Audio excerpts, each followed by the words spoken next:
WhatsApp, the instant messaging service used by over 2 billion people around the world, available on Android and iOS, is now offering 8 people on a group video or voice call. Let's talk about it.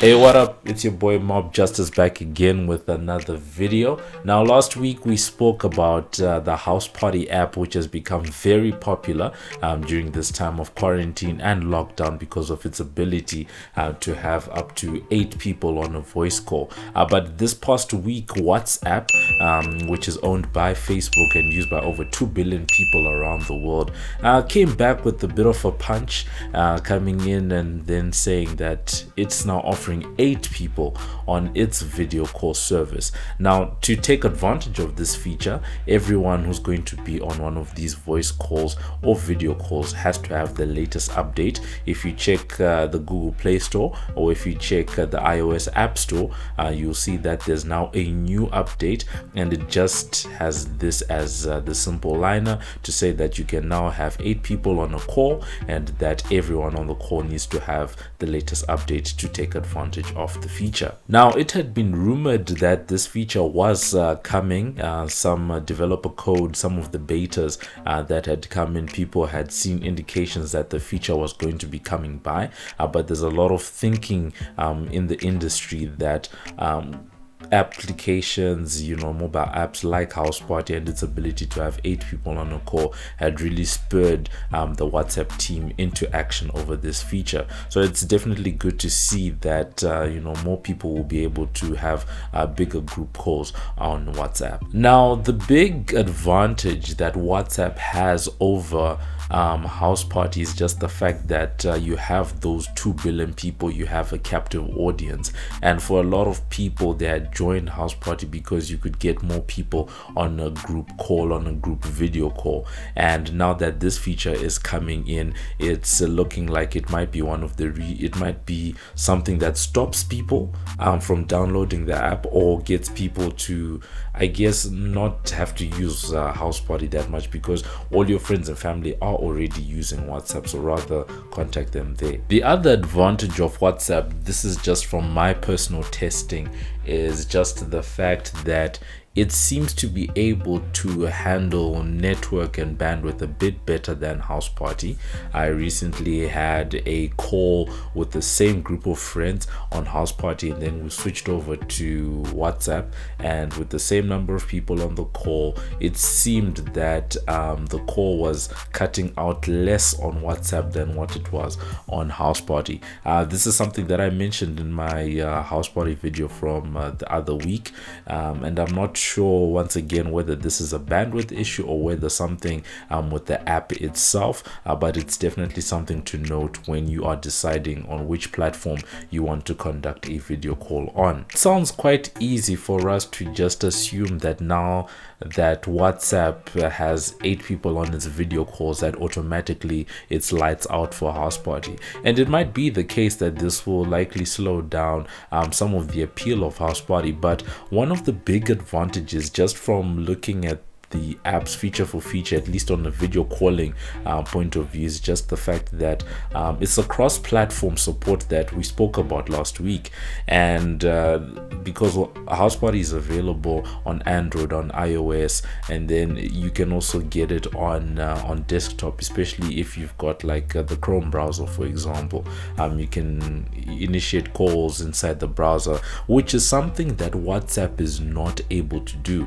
WhatsApp for the web is an amazing feature that allows you to continue having your chats on a desktop, whether you use the app itself or whether you use it in a browser. Amazing feature. But what it does not allow you to do is to make and receive calls, on a desktop machine or on a laptop, which is an advantage that Houseparty has, which is an advantage that the other video conferencing services have, including FaceTime. And last week, one of the things we spoke about once again is that FaceTime is good on the numbers because you can get 32 people on a call.